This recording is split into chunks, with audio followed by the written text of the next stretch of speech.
माणसाच्या आयुष्यामध्ये पैशाला जेवढी किंमत आहे तेवढी कशालाच नाही.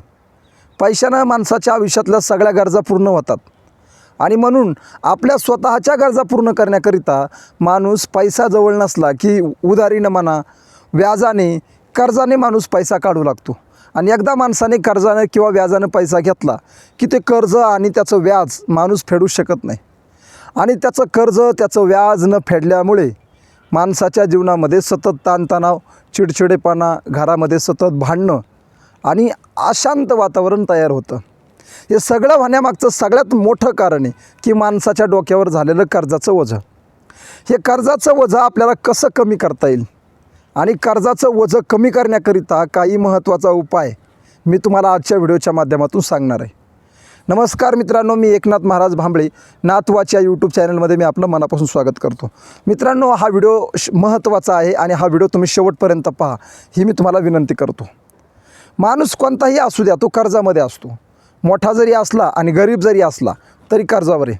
कारण कर्जाशिवाय माणसाच्या जीवनामध्ये उन्नती होत नाही.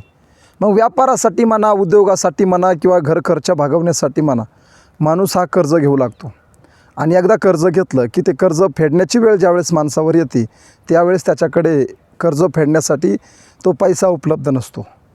म्हणून तो कर्ज फेडण्यासाठी प्रयत्न करतो, पैशाची लावालावी करतो, पैशाचा जोड जमा करतो, तरीसुद्धा त्याचं कर्ज फिटत नाही.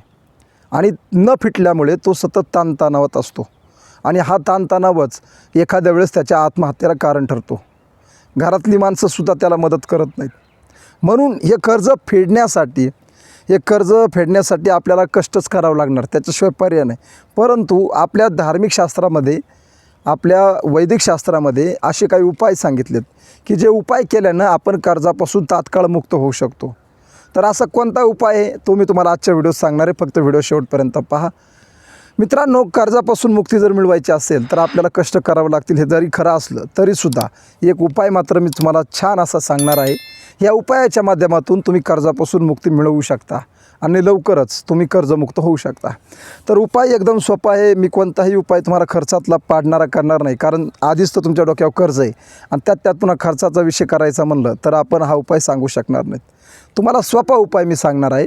फक्त व्हिडिओ शेवटपर्यंत बघा. आणि जर व्हिडिओ तुम्हाला आवडत असेल तर आमच्या यूट्यूब चॅनलला एकदा सबस्क्राईब नक्की करा. तर मित्रांनो, उपाय असा आहे, आपल्याला हा उपाय सपत्नी करायचा. म्हणजे जर एखाद्या वेळेस तुमचं लग्न झाले नसेल तर तुम्ही एकले करू शकता, पण जर लग्न झालं असेल तर तुम्ही हा सपत्नीक दोघा नवरा बायकोनी मिळून हा उपाय करायचा आहे. परंतु उपाय कसा आहे ते मी तुम्हाला सांगतो. आपल्या घरामध्ये लवंग आहे, मी तुम्हाला स्क्रीनवर दाखवतो. लवंग, हे लवंगाचे आपल्याला 5 हे घ्यायचे, दाणे घ्यायचे, लवंगाचे दाणे 5. आणि या लवंगाचे दाणे घेतल्यावर आपल्याला आपल्या गावातलं जे शिवमंदिर आहे, आता गावामध्ये जर शिवमंदिर नसेल तर आपल्या आसपासच्या गावामध्ये कुठेतरी शिवमंदिर असू शकतं, पण प्रत्येक गावात शिवमंदिर असताच. तर आपल्या गावातल्या शिवमंदिरामध्ये आपल्याला सोमवारी सकाळी उठून जायचे, 4:30 वाजता आपल्याला सोमवारी उठून जायचे आणि दोघांनी जायचं आहे सपत्नीक. 4:30 वाजता उठून गेलं की आपल्याला हे सगळं 4 सोमवार करायचा हा उपाय. किती सोमवार? 4 सोमवार हा उपाय करायचा आहे. तर मग 4:30 वाजता आपल्याला मंदिरात जायचं आहे, दोघांना, नवरा बायकोंना सोबत घेऊन. आणि मंदिरात गेल्यावरती आपल्याला भगवान शंकराच्या पिंडीवरती ते 5 लवंगाचे दाणे ठेवायचे. आणि लवंगाचे दाणे ठेवल्यावरती आपल्याला मध असतो महळाचा, ओरिजिनल मध बरं का, आपल्याला डब्यातला मध वापरायचा नाही, मेडिकलवाला तर अजिबात वापरायचा नाही. जो ओरिजिनल मध असतो त्या मधाची धार आपल्याला भगवान शंकराच्या ज्या ठिकाणी आपण लवंग ठेवलेला असतो पिंडीवरती त्या ठिकाणी ठेवायचा आहे. आणि त्याच्यावर ठेवत असताना आपल्याला भगवान शंकराचं दारिद्र्य दोहननाशन नावाचं एक स्तोत्र आहे, ते स्तोत्राचं आपल्याला वाचन करायचं आहे. आणि जोपर्यंत हे मंत्र संपत नाहीत तोपर्यंत आपल्याला या मधाची धार चालू ठेवायची. साधारणतः 1 ते 2 मिनटं हा मंत्र चालू शकतो.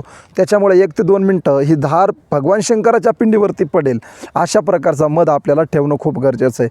आणि त्या मधामध्ये तुटवाडा नसला पाहिजे, एक संत धार असली त्या पिंडीवरती पडली पाहिजे. आणि मग ते श्लोक मी तुम्हाला आता स्क्रीनवर दाखवतो, तुम्ही तो उच्चारून घेऊ शकता वेळेनुसार. नंतर काय करायचं, ते मावळाचा जो मध असतो तो पिंडीवरती पडेल आणि जे लवंग आपण भगवान शंकराच्या पिंडीवरती ठेवलेले आहेत ते 5 लवंग आपल्याला आपल्या घराच्या 5 दिशेला टाकून द्यायचे. 4 दिशेला 4 टाकून दिले की एक लवंग जो शिल्लक राहतो तो लवंग आपल्या घरातल्या तिजोरीमध्ये ठेवायचा.